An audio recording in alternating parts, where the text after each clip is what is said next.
I said, Brenda, now do you have to film me for this and put me on television? And she said, well, yeah, Matt, why wouldn't you want us to? So sometimes people take things you say out of context. They clip, slice, and dice, and next thing you know, there's a clip of you saying something that you don't even remember saying and isn't really in context. She said, well, just don't say anything bad. And has reminded me, so last week I was up in Graceville campaigning with Governor Scott and my dad. It's actually in my dad's state Senate district, which I'm running for. And we were up in Graceville, and someone asked a question about what it was like when we had to be opposite the folks in South Florida on an issue. And isn't that tough? And I said, it's not tough at all. We've got all the guns, and we're better shots than they are. Which I thought was a brief moment of levity.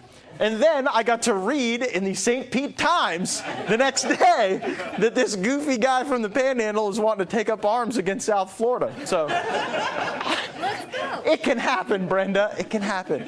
Wait till I finish editing. Right. I'll be auto-tuned.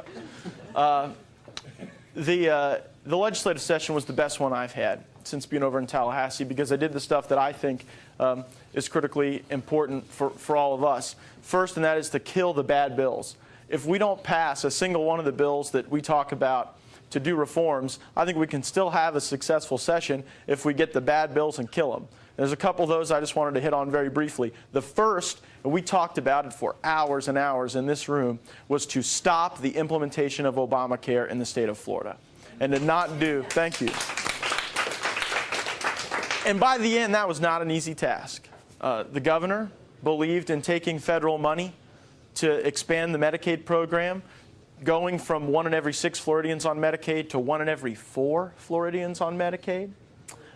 Someone who is married to my mother and my father, the Senate president. He and I disagreed on this issue. Mom was on my side, as you will all understand she generally is.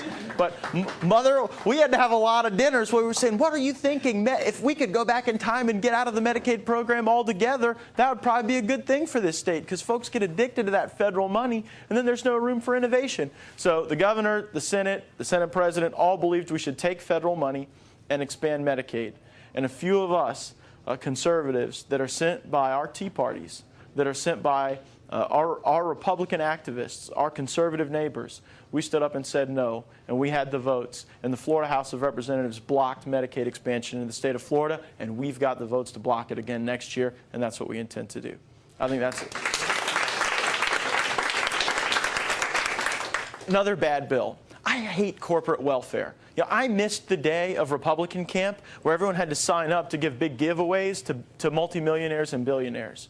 And there was a bill before the legislature this last year. It passed the Florida Senate 4 times, never with your senator's vote. I'm glad Don Gaetz voted no every time. But 4 times the Florida Senate passed a bill that would have given over $290 million to the Miami Dolphins to rebuild their stadium. Now, I love the Miami Dolphins. Mother and I watch Dan Marino about every Sunday together. But I don't think that we ought to take your money and go give it to a billionaire to go build a new stadium. And so we blocked that bill, but we always have to be looking out for these special deals that are really nothing more than corporate welfare. That's not what people that believe in limited government should ever be tolerant of. And, you know, I missed the 3 in June, but I've been to the Gay Ellis show on Agenda 21. I've seen the DVDs. I've gotten the homework. I think there were worksheets I didn't turn in afterwards. But one of the things that Gay taught me is that when you have too much of these public-private partnerships, where the government is investing in private businesses, that is part of Agenda 21, and that's not what we believe in. And I think that giving your money to a billionaire, I think that fits right in with the type of thing that we would be against, where the government is investing in a private business. The Florida Chamber of Commerce came out with their ratings, and Senator Gaetz got a 100, and I got a 99. And I had to ask, well, why did I get a 99 and he got 100? And the answer is that I didn't vote for the public-private partnership bill because I learned here with this Tea Party that is often code for entangling the government in the free enterprise system. So, Gay, I've got a 99. I think of you every time I see my 99. I'm glad. Those were some bad bills we stopped. The next priority is still not passing your own bills. The next priority, in my book, is to go and find bad regulations that are on the books and repeal them. I wish we had a rule in the House of Representatives that you've got to go find some other statute to repeal before you start adding things to the statute book. But let me tell you about two. One, we've talked about ad nauseum, a personal passion of mine, repealing the requirement that 10% of your fuel be ethanol in the state of Florida. And finally, we got that repealed. That was a tough effort.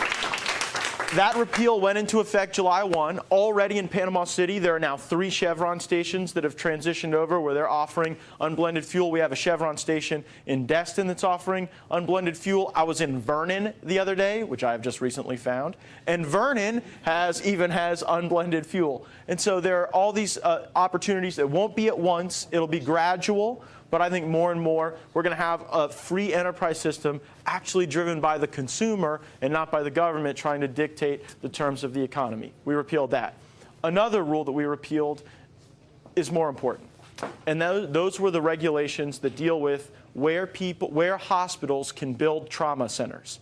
And usually when I launch off into the trauma center portion of my remarks, everyone's eyes kind of glaze over. But here's what I didn't know before I was elected. If a private company with no public money wants to make an investment and build a trauma suite so you don't have to fly to Pensacola at Sacred Heart every time there's a bad accident, if they want to do that, they have to go get permission from the Florida Department of Health. And the Florida Department of Health has to tell them that there's enough need in that community. I mean, imagine if we put McDonald's through the same set of rules, where you had to go and ask the government whether or not the government thought it was okay for you to take your own money and build a business. It was nuts.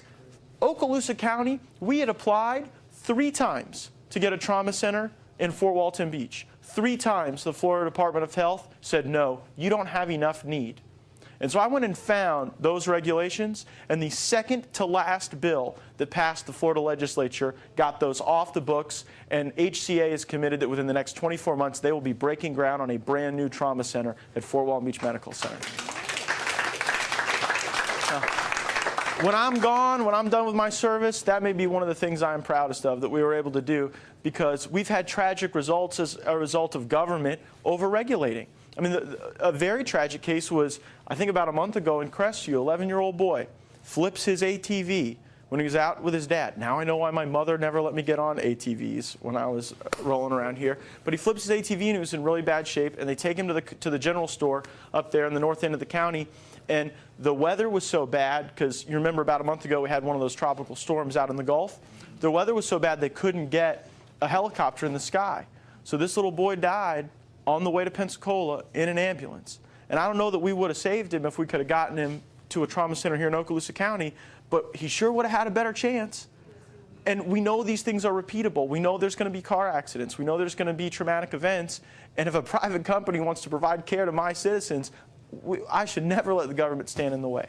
And so that, I think, was an even more important regulation that we repealed off the books. So if we do those things, block the bad bills, repeal the bad ideas that somehow some people have gotten into law. The third thing that we do is look for opportunities for conservative reform. And I chaired the Criminal Justice Committee this last year, and to me, it was important to start with the most important cases first. And as we've talked about with this group, I think it is nuts that people get to stick around on death row for 20, 25, 35 years before they're executed. In the state of Florida, we have 403 people on death row today. 155 of them have been there for longer than 20 years. That's an embarrassment. How can we say that we have a justice system that works when it fails so miserably in the most important cases? And so I authored and passed the Timely Justice Act. It's going to get rid of the frivolous appeals that don't speak to guilt or innocence. These are the types of appeals of, well, you know, yeah, I did it, I've confessed, but you didn't hire the right expert to evaluate my rough childhood. Or my lawyer and I disagreed on strategy and he did it his way, and so even though I've confessed to the crime and I'm not saying I'm innocent, I should get an extra appeal based on that. And those are the kind of things that we don't need to do for decades and decades and re-victimize these families. The Timely Justice Act is now the law, and I'm glad Governor Scott signed it. Thank you. We did some ethics reform. This was a big priority of Senator Gaetz. In Tallahassee, far too often, legislators are benefiting and growing their net worth substantially as a result of their service. And they do so by creating side consulting companies that they just used to go shake people down to pay them to influence their votes. That's what happens. We got rid of that practice. It used to be the law, Mike, in the state of Florida, that you could have a personal financial interest in the outcome of a bill, and you didn't have to disclose that until after the vote. And so we put in our ethics bill, those disclosures have to be ahead of time. And if people violate those laws, now we can hold them accountable. And I'm glad that's a conservative ideal. It was a bipartisan reform, but if you think about it, it's really a conservative concept because we're the ones that believe that you shouldn't have folks that are inappropriately putting their thumb on the scale. We don't want government picking winners and losers, and if you have people in government who are corrupt, then they're going to be more likely to go pick the winners that are their buddies, and you don't truly have a free economy and a fair opportunity for everyone to succeed. That is the very quick and dirty. Oh, wait, I want to talk about education for just a second, and I know we're going to get to Common Core, but let me tell you about another education bill that we got passed, one that I was a part of drafting, and that was the digital learning reforms that we're doing in the state of Florida. And as much as it may irk me that we're being videoed now in our conversation, this is the way that communication is going to happen. I mean, not in the future. I'm talking about now. My generation spends as much time watching videos online as they do watching television. And so this is the wave of the future. Spreading content that you can scale to the moon through the internet. I think education should be no different, and I think that government should never own the monopoly on education. I think that we ought to create educational entrepreneurs whenever we can. I know I stole that line from Pete a number of years ago, but I use it all the time, Pete. So here's what we're going to do as a result of this bill. Let's assume you've got a teacher in Lake City who is just the best physics teacher, and she's developed some really good learning strategies to be able to get people to learn the content, recall it, and use it. Well, why should only the people in Lake City get the benefit of that teacher? Why not give that teacher a platform where they can upload their content and market it like any other business, and then if people want to take that class as opposed to burning seat time at Fort Walton Beach High School or Niceville High School, that they can do that. And that teacher would get paid then some portion of the money that's allocated to that student. So dollars would follow the student, and we would create educational entrepreneurs where if someone was bright and energetic about teaching, you don't have to relegate them to a life of poverty for 5 years or however long until they get to enjoy their retirement benefits. You actually could have a path where someone could become a millionaire by developing a creative learning strategy. Now, you don't get to create your own standards, and we're going to talk about that. You can't just have your underwater basket weaving class and siphon money away from meaningful education, and you can't have a class where you're just a really good marketer, but the kids don't learn. Matter of fact, we put in the bill that if the kids don't learn the content, then you don't get paid, which ensures that it's quality. But I think that that's a way to decentralize a lot of the educational product that we deliver and to try to have more of a ground-up approach. So those are just some of the bills we did. I know you guys want to talk about a lot. I could go on forever just telling you stories about how bills passed or how bills failed, but it might be more fun to hear from you. Is that all right, Brenda? Yeah. All right, cool. What do you guys want to talk about? Yes? My question is, what is your take on immigration? What's my take on immigration? Yeah, what is your take? What position, or what kind of law would you like to be implemented? Yeah. Well, I was a proponent and co-sponsor of the E-Verify legislation that we kind of partially drafted at a whiteboard session in this room. And that did not pass, and there are still folks who are very angry with me as a result of my effort in that respect. I still believe that E-Verify is the right thing for the state of Florida to do. Now, I've looked at this Senate bill that has been sent over to the House. There are parts about it I don't like. I don't think that the representations regarding border security are strong enough. I don't think that there's any triggers if those metrics aren't met. But there are parts of the Senate bill that I do like. And let me tell you why. It is ridiculous that Canada allows twice as many skilled worker visas into their country as we allow into ours. These are people who are engineers, doctors, people who are pharmacists that can actually do highly skilled labor. Canada lets twice as many of them in as we do.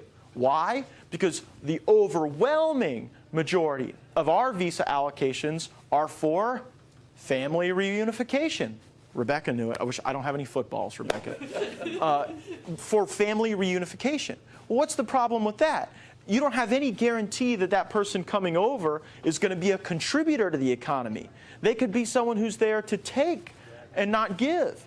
And so why do we have to view immigration as pro or anti? I don't buy into that dichotomy. I believe that we can say, what do we want immigration to do for this country? Because we're going to have immigration. Yeah, we want to make it better, Lee, but how do we do that? I think we have to use immigration as an economic development tool. That's the way immigration has always worked here. People have come who have contributed.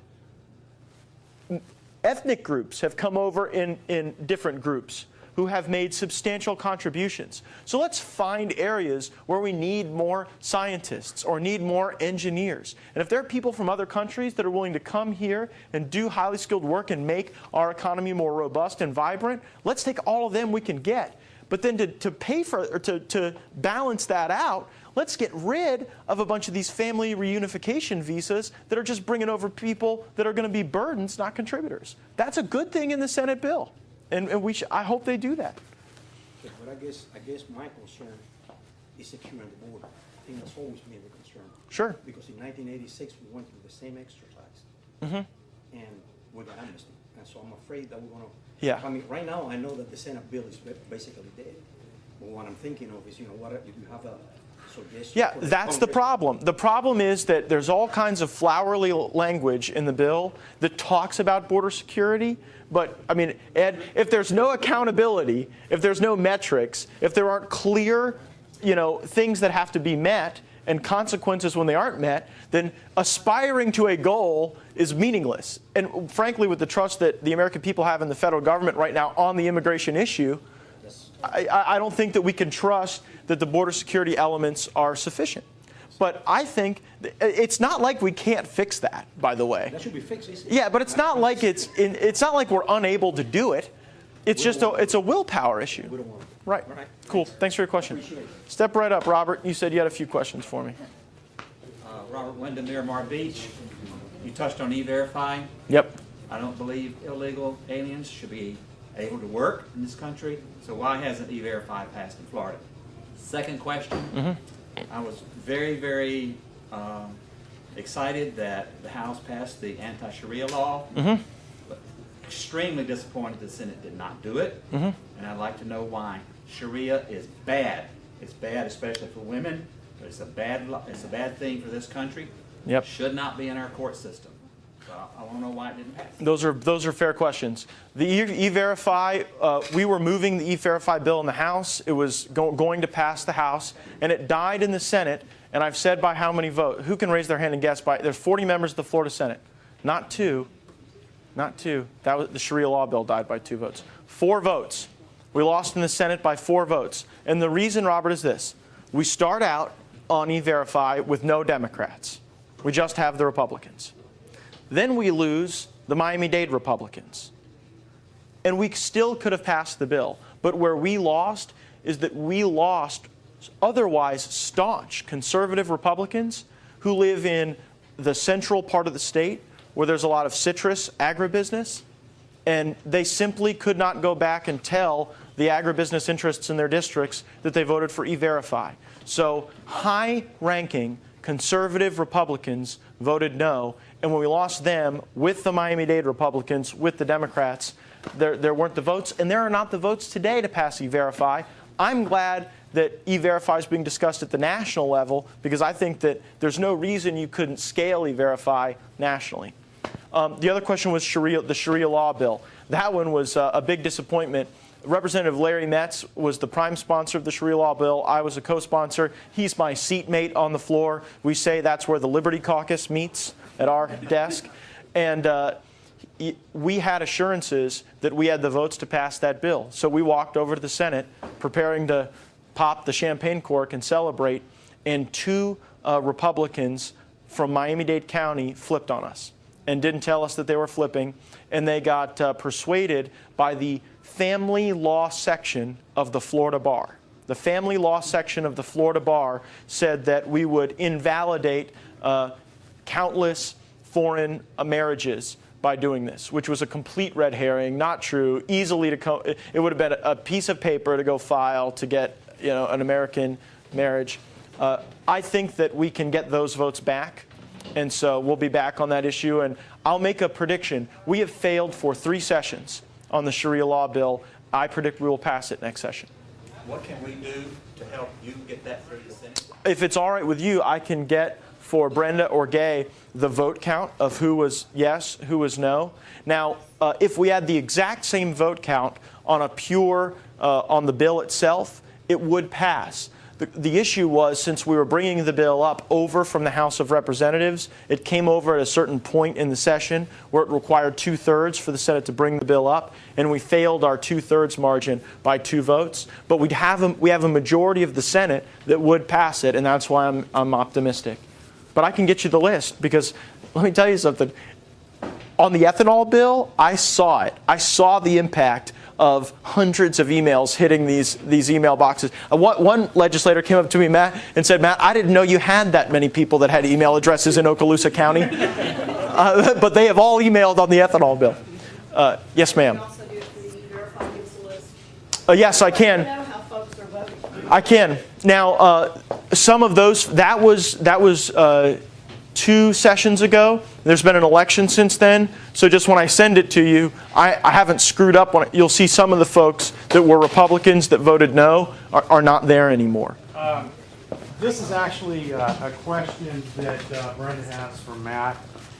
She's formulated this. She's running the camera right now, so she's asked me to pose this question. The Tea Party is not supporting Common Core standards in Florida across the nation. This morning on the radio, you stated you supported Common Core. You used the word global, which to the Tea Party is fighting words. Remember, this is Brenda. I'm not finished yet. Did she put you up to this, Tony?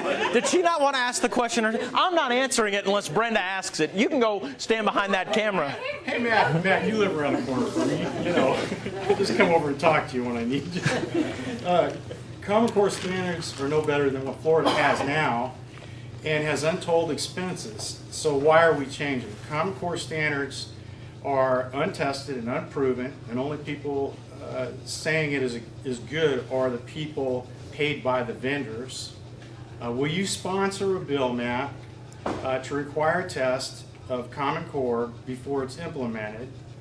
We can use 50 schools using Common Core standards and test with 50 schools using traditional American education, and the rest would stay on the program. Yeah, to do that would require a time machine. So the answer is no to that question. But again, we have to provide some context for my comments on the radio this morning. When I used the word global, I was saying that students who graduate our high schools in the state of Florida have to participate in a global economy. If I am wrong about that, then I guess I'm wrong. But everything indicates that this economy that we live in is not a regional economy. It is not a local economy. It is a global economy. World. It is. World. It is. Well, whatever you want to name it, it's the truth. The world is getting smaller. Our competition is everywhere. And the one I agreed with many of the things that Debbie said, but I disagreed strongly every time she would say that we don't need to be preparing students for the workforce. I completely disagree with that. And so I think that's an appropriate way to analyze the challenges that we see in education. We do live in a global economy, and we should prepare people to work in it. Now, as it relates to my support for Common Core, here's what I said this morning. The Common Core curriculum has flaws. Every curriculum that we have developed in the state of Florida has required many iterations of refining and adjustment and change, as it should. Never trust any curriculum that any Department of Education drops off. We should always be testing and reviewing. But I support the concept of common, rigorous, high standards that everyone gets measured by. And here's why. If you don't have that, a child that's in Taylor County, Florida, can be a victim of a school district or a powerful teachers union that says, let's just stop measuring. We here got some good schools. And anyone who says otherwise is just being overly critical. Now, I represent some of the best schools in all of Florida. In Okaloosa County, I used to represent the very best in Santa Rosa County. And I want to brag about it. I want scoreboards up everywhere because I want to show how our students are learning better, faster, at a higher clip, at every level, by the way. Low socioeconomic, minority, English as a second language, we are crushing it in Northwest Florida. And so when I go argue for more flexibility at the local level on how to use our dollars where we don't get dimed out by Tallahassee with a bunch of categorical grants, we need the ability to be able to say how we compare to other people. And that's not, I don't think that's offensive to conservatism. I don't think that one owns the mantra to say, I can say what a conservative philosophy is, or I can say even what a Tea Party philosophy is.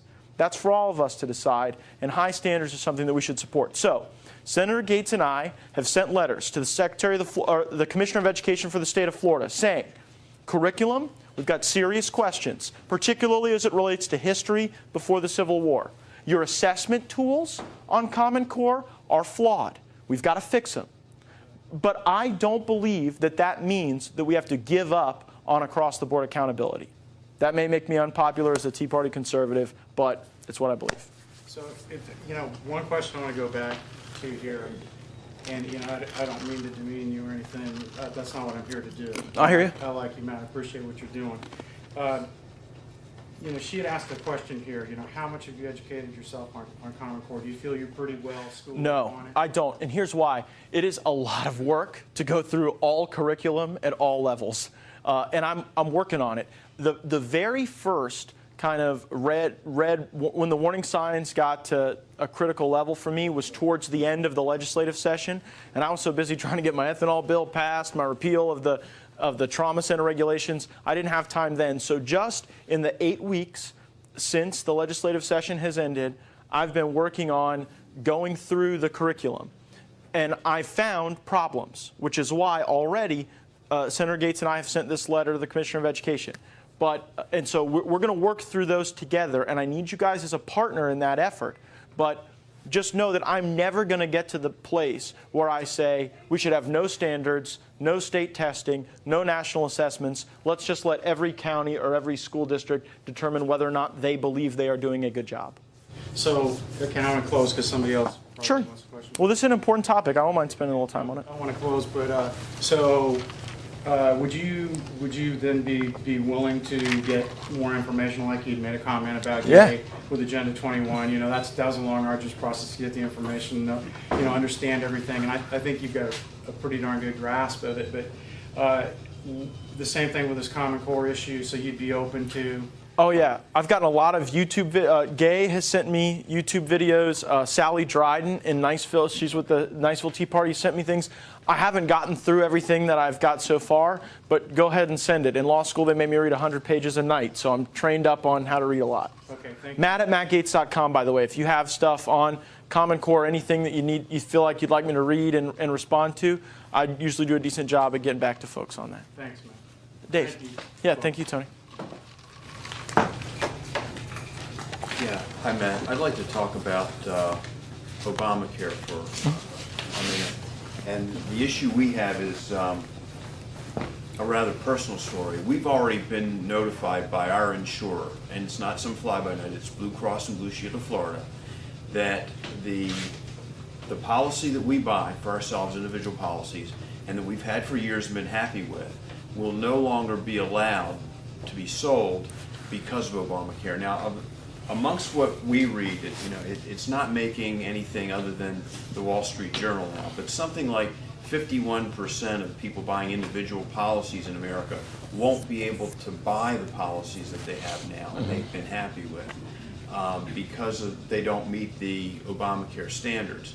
Now, we've been buying this policy for a long time. We've been happy with this policy. It works for us. My opinion, the Obama people, and we've heard about the employer mandate, and that apparently has been delayed. The individual mandate, people are raising a flag about. People aren't raising the flag about. You're going to have to buy insurance, but you can't buy the insurance that you have now and you're happy with. So I guess my question to you is, what can the Florida legislature do to give us more choices, not less? And I'd settle for just having the choices I have now, but apparently that's not going to be the case. And I'll take one more shot with Mr. Obama. He said that if you were happy with your insurance plan, you'd be able to keep it. And I think reading the fine print, he was talking about employer plans, not individual plans. But there are a lot of people with individual plans who are going to have a train wreck because we're hearing like triple our cost. Well, there's two smoke and mirror games going on here. One is the federal government, and the other is the insurer. And frankly, neither one of them are looking out for your best interest. When the federal government says you can keep your plan if you like it, that presupposes that the plan can be offered. The government won't literally divorce you from your plan, but they set up the insurance company to be their pinch hitter to go do that for them. Then when the insurance company says we can't offer you the plan anymore, it's because Obamacare is saying that you have to buy more than what you have. I don't know what kind of plan that you and Rebecca are on, but I presume that it's not the most robust plan that you can buy out there. Those plans are going to be in better shape than yours. So the question is, what can we do in the state of Florida? Here's what a bill we passed in the Florida House that died in the Florida Senate. It said that instead of taking any federal money to go do what the federal government wants us to do on health care, we are going to design our own online-based marketplace. Think like the Amazon.com of health insurance, where you can go on to the Amazon.com of health insurance, select the different types of coverage that you want, and literally build your own plan, and then that is your plan. The joke I always tell is that I probably don't need obstetrics care. I would probably leave that one on the shelf. There might be other things that, as a 31-year-old single male, I would want. Now, the flaw or the shortcoming in the bill that the House passed is that it only applied to those people who are on Medicaid, or that Obamacare would have extended Medicaid to. So they get their voucher and then get to select the plan that makes the most sense to them. Does not help you because you are not on Medicaid, and my prediction is you are not two of the 1.2 million people that Medicaid would have been extended to. So for you, you are at the mercy of the federal government as a result of Justice Roberts. So what can we do? You can buy the plan that your insurer offers, or you can go on to some version of Obamacare where no doctor will see you because their reimbursement rates will be too low. So those are the options. It's when the federal government says you have to buy more than you're buying today, and the Supreme Court says that's not a mandate, it's just a tax. Yeah, look, if you go to major urban areas, that's the fastest growing area of medicine, just private cash pay, where they don't take any insurance because of these types of dynamics. The problem is that that's cost prohibitive for many people. Then it's no insurance. It's just pay for care. So, sorry, Dave. I think we're going to hear some howls when people realize what's about to happen. Yeah. Or when it actually happens, maybe we'll hear the howls. Sure. Thank you. Yep. Thanks, Dave. Jamie? Oh, hey. Okay. When you were up in Crestview at the Tea Party up there, you talked about next legislative session, bringing up open carry. Yeah. And also if you could talk about citizens insurance too. I wanted to hear your version of open carry. If you could have your way, wave a magic wand, how open carry would work for you in Florida. I think that there should be no distinction between someone's right to carry a concealed weapon and for someone to carry openly. Open carry, does everyone know what I mean when I say open carry? Right now, by the way, those of you who are concealed carry, and I'm going to go ahead and venture to guess it's quite a few of you in this room, if you were to accidentally take a jacket off or have a weapon fall out of a purse, you could be arrested for brandishing. And it's happened in other states where that's occurred. Not in Florida yet, but it's happened. So I think you ought to be able to carry openly. Why not? It's your constitutional right. Why should we have to almost like we have to hide it and be ashamed of a constitutional right that we're enjoying. One of the reasons that open carry has not passed is that the Florida Sheriff's Association, Florida police chiefs, all are in strong opposition. And these are groups, by the way, that both have made me their legislator of the year for the last year as a result of our tough on crime bills, and this is an issue where we disagree. They say that if you openly carry and someone were to come in this room that was law enforcement, they wouldn't be able to appropriately assess a threat because they would see too many people openly carrying. Now, to which I respond, if you got a lot of people open carrying, you're going to have fewer threats to assess in the first place. So Jamie, I don't intend to have a 40-page bill on the issue. I just want to say if you can get a concealed carry permit, you ought to be able to carry openly. We shouldn't distinguish between the two. Why not make that your choice, not the government's? So just to clarify, though, you would support the requirement to have a license to open carry? Yes, and the reason is otherwise I couldn't pass the bill. I mean, look, I'm with you emotionally on constitutional carry, but we would have like no chance. And I tell you that as your representative. I hope with this group I have a reputation of being pretty candid about where we got a shot and where we don't, and we could not do that. So I say let's make a move on open carry. Jamie mentioned with citizens. So Oh yeah, I'm sorry, I didn't answer that. I'll be good and say please take care of that for him too. And I'll get to put a plug in that people on Okaloosa Island do not use Citizens, so don't get upset at us about that on Citizens. I'm with you on your position there. But my question was that you've talked about charging different rates on tuition depending on majors in order to encourage people to be employable when they graduate. And can you tell us some more on that and if anything's planned for the next session? Yeah, Rebecca has asked me to share two very unpopular views that I have with you, and I'm willing to do so and share those with the world, apparently. I think that people that have citizens insurance should pay more. I think we should raise their rates. Their rates are actuarially unsound. They would need to go up nearly 17% almost immediately for them to be actuarially sound.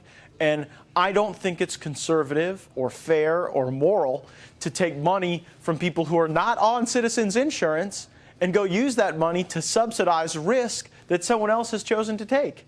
I think if you want to take risk, don't ask other people to subsidize it for you.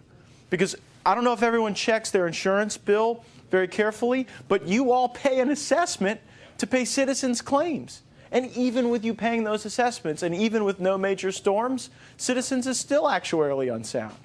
They still don't have cash reserves.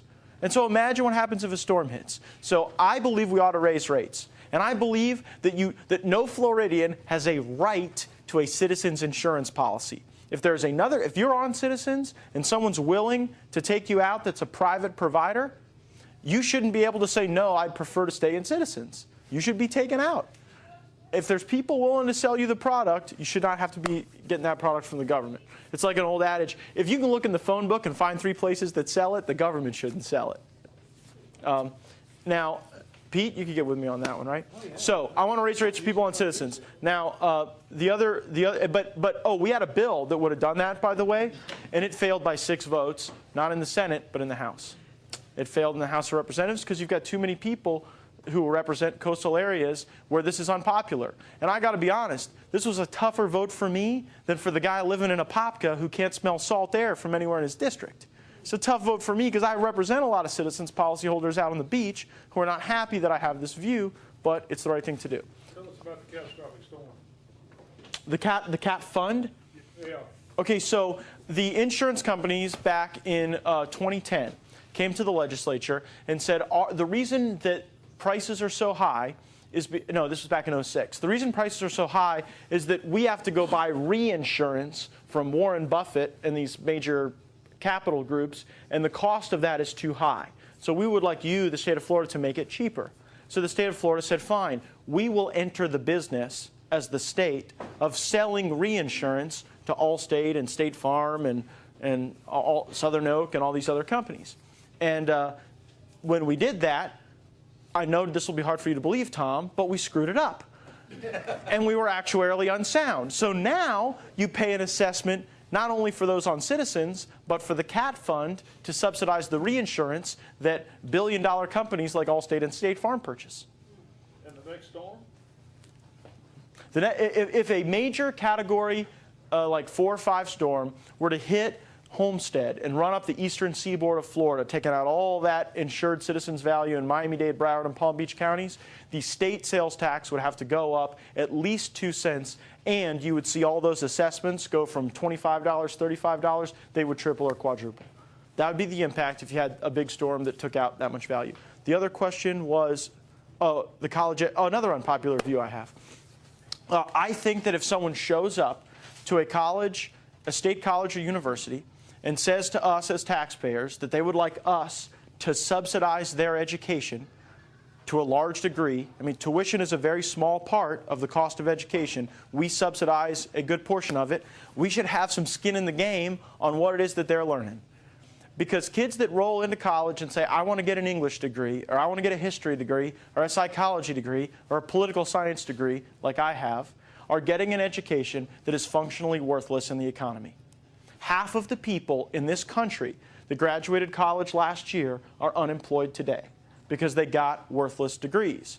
And so I think if kid number 1 shows up and says, I want to get a material science degree, and kid number 2 shows up and says, I want to get a Slavic languages degree, kid number 2 should get less of a subsidy from you than kid number 1. And then they'll have to borrow more money from private companies in the student loan market.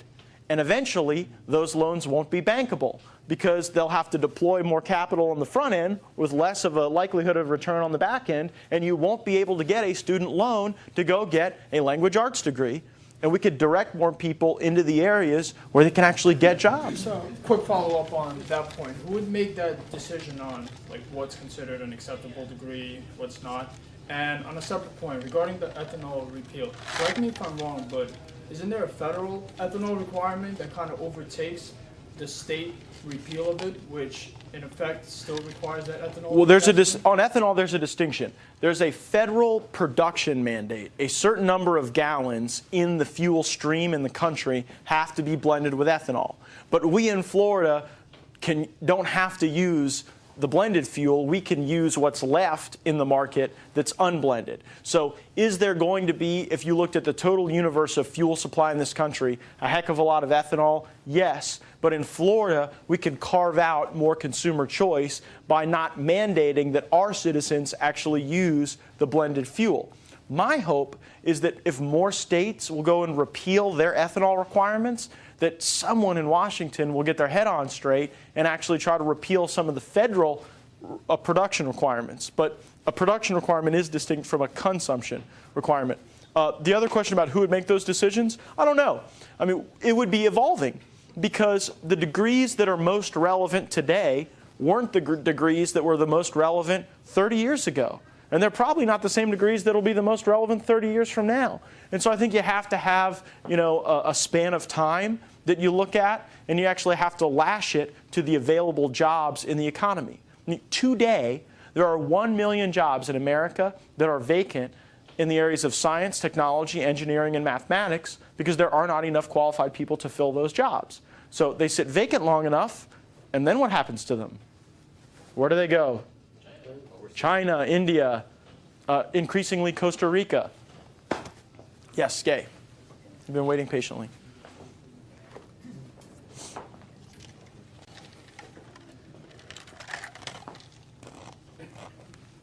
Back to Common Core. Besides the fact that it's being pushed by a cabal of globalists, are you aware that Common Core refers to students as human capital? And the other thing is, this was put into place, I believe, before Governor Scott was elected. Okay. I would like to know the name of the person that made that decision and how that fits into representative government. The first issue about human capital, I've heard that term before. It's not one that is just overtly offensive to me. I think I consider all of us human capital in one way or another because we're all contributing or participating to some degree in the economy. As to who originally authored that legislation, I don't know the name. There was no legislation. Oh no, no. I think I recall. I think it might have been Representative Simmons, who's now Senator Simmons, who did the bill that provided the grants of authority to the Department of Education to go and develop these concepts. So there had to be implementing legislation, and there was. But I think it was Simmons, but I just am not certain. I would have to go look at that. It was before I was in the legislature as well. Okay. And also, are you aware that our current Education Commissioner, Tony Bennett, not the singer, Right. He'd be singing when... that he was fired from the state of Indiana. The good people of Indiana, because it is an elected position in Indiana, he was fired from that position by the people of Indiana, and then Governor Scott brought him aboard. I did not know that he had lost an election.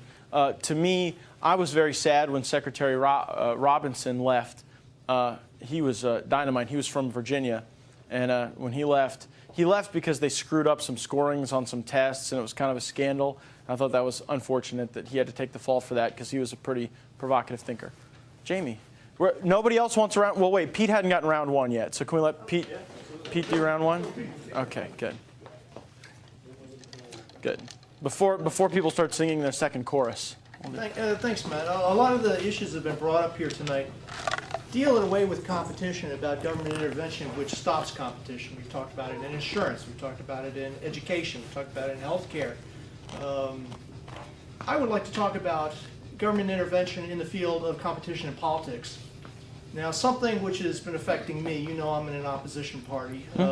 One of the things which has just recently hit us increasingly more, we're having more and more people being affected by this, is that a law was amended on section 99.021, which said that if you're within 365 days, a full year, of the qualifying date for the position that you want to run for, you can't switch parties. If you do, you now either have to run as a no-party affiliate, or you can't run at all, or you have to stick with the party that you were originally on. I'd like to ask you, in the sense of competition, what business is it of the state to go ahead and tell people what party they have to be in, and then to go ahead and limit them by law that they can't run on another ticket, that they can't change? Well, you know the answer to that question, Pete. You know exactly why we did it. It's the maintenance of power, is what it is. No. Of course. No, it was more carnal than that. It was vindictive. And who are we getting back at? Charlie Crist. Thank you, Tom. Thank you. You know, look, there was a certain amount of frustration with Charlie Crist deciding you could change parties, you know, as often as people change their underwear, and that was creating, you know, an odd dynamic with the electorate. But I can't argue the point you made. I mean, as I stand here thinking about it, no one really cast it that way. I voted for it because I thought it was sticking it to Charlie Crist. Well, what you're doing is you're sticking it to all the third parties. Yeah, but no one talked to me about that. That's a really good point. That's a good point. So can I take it that you'd support the idea of repealing that particular section? Good Lord, no. Then they'd think I was trying to help Charlie out. We don't know what party he's going to run for next. He may be a Whig. No. I mean, no, look, give me time to think about it, because I really do think, all joking aside, you make a good point that it's... It's not the business of the state to tell people what party. Well, yeah, and so the argument that I would make, right, just in arguendo with you here is, well, you don't want people to have the opportunity to confuse the electorate, which is a bad argument, because you would clearly respond, that's what campaigns are for. If someone wants to make an issue, and if you want to hold people accountable, they can make a contract. That's why I can't make the arguments that I want to make against you, because your arguments back, you're smart enough to make them, and I agree with them. So it puts me at a loss. All right. I'll check back later. No, but honestly, I'll take a look at it. I do. All right, You always bring up good points, but I'd never heard it cast that way. Okay. Does anybody else want to? All right, Jamie, I'll give you 3 minutes, man. Oh, I don't even need 3 minutes. All right. Maybe 30 seconds. Okay. Your comments about education bring up a perfect example of why I lent you the book that I lent you. F.A. Hayek's Road to Serfdom. Everybody check it out if you haven't already. Okay. More government intervention to stand up and artificially reinforce the government intervention that has already happened. The example that you brought up with education, for example, the government's already interfering in the marketplace with education in college, and now in order to justify that, we would have to interfere even more by hiring some bureaucrats or some type of board or some type of intervention in order to pick what degrees are going to be acceptable to warrant the government subsidy for our tax money to go to. Oh, well, I'm sorry. I didn't mean to interrupt you. So that's the problem. It's cyclistic and it's progressive. And the more we interfere, the more we have to interfere, and the more we have to interfere, and the more we have to interfere in order to keep holding up our house of cards. No, I would not cast it that way. So if I'm the government and I'm subsidizing Tom and Terry's education, their higher education, I'm subsidizing both. But I've come to the conclusion that Terry's education, you know, he's getting a psychology degree. And we know, based on data, that 80% of the students that are graduating with psychology degrees are not going to get work at all, and then even a higher percentage of them are not going to get work in their field. So I decide I'm subsidizing them both at X dollars, whatever that is. Now, I'm only going to subsidize Terry at 50% of X. Have I intervened more or have I intervened less as the government? I would say I've intervened less. So here's the if I never talk politics with the group, but I'm going to take a moment of privilege. Do you mind if I talk just a little bit of politics? We only got 5 minutes left.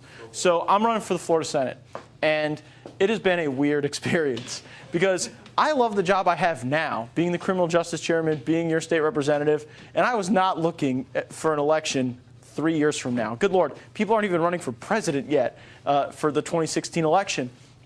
After the legislative, or right before the legislative session, actually, like 5 weeks before, a fellow out of Bay County, who I think very highly of, named Jimmy Petronis, filed to run for that Senate seat. And I was totally caught kind of flat-footed, to be honest with you. And so I just focused on the legislative session, put my blinders on, got our bills passed, got some stuff repealed, killed some bills. And when the legislative session was over, Representative Petronis had raised $100,000 in his account. And so I had people calling me saying, Matt, if you ever want to serve in that capacity and talk about these things that we care about and bring these ideas to the Senate where, Robert, too many good reforms are dying, like the Sharia law, like a number of other bills, then you've got to announce now. And so I said, okay, and so I announced for the Senate because largely as a reaction to my friend, Representative Petronis. And so then we started raising funds. And thank you, because there's many of you here who have been a part of helping us gather funds. And at the end of 7 weeks, when I had to report our numbers, we raised more money than anyone in the entire state of Florida. We raised $250,000 in 7 weeks. No one running for the Senate in the entire state raised that much. But that's not what I'm proudest of. Nobody running for the Florida Senate has more donors that live in their district than I do. Nobody running for the Florida Senate has as many contributors that have given $100 or less than I do. Matter of fact, if you add up the next 3 people, they don't have as many small dollar donors as I have. Now, I think that somebody that sends me $50 in the mail and says, good luck, man, they're with us. They think like we think more than the lobbyist that goes and says, hey, Matt, you've been good at eliminating hospital regulations. Here's $5 grand from the hospitals. That individual that sent me $50, that's what this is about. And so we announced that. Well, then my buddy Representative Petronis drops out of the race and decides that he wants to spend more time not campaigning but with his family, which I understand. And so now here I am out running for the Florida Senate for an election that is 3 years from now. And I want to tell you this, because really you're the people who gave me the chance to go serve in the first place in the House when I was just a 27-year-old lawyer running against four other people with a heck of a lot more experience than me. I am laser focused on this job. If I never get to serve in the Senate or be a senator, this work we are doing is critically important. And even when we lose, like we lose on the citizens thing or lose on an immigration e-verify thing, this is important. And I don't want you for a moment to think that I'm more focused on a job down the road than this job I have now. It's just politics generates these strange circumstances.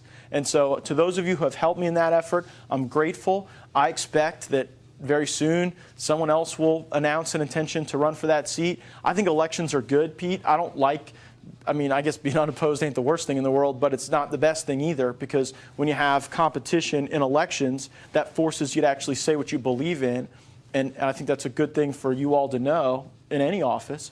And so I'll have a campaign. I hope that you all who will continue to support me emotionally, when I send you emails, financially, politically, and otherwise, because we're making progress. I mean, we really are. We're creating an environment where the free enterprise system has more of an opportunity to thrive. You know, we're starting to talk about the real conservative principles, not being a sellout to big business, not being a sellout to the insurance companies, but like the real free market, everybody gets a fair shake principles that made this country great. And so let's keep doing it. Thank you all very much.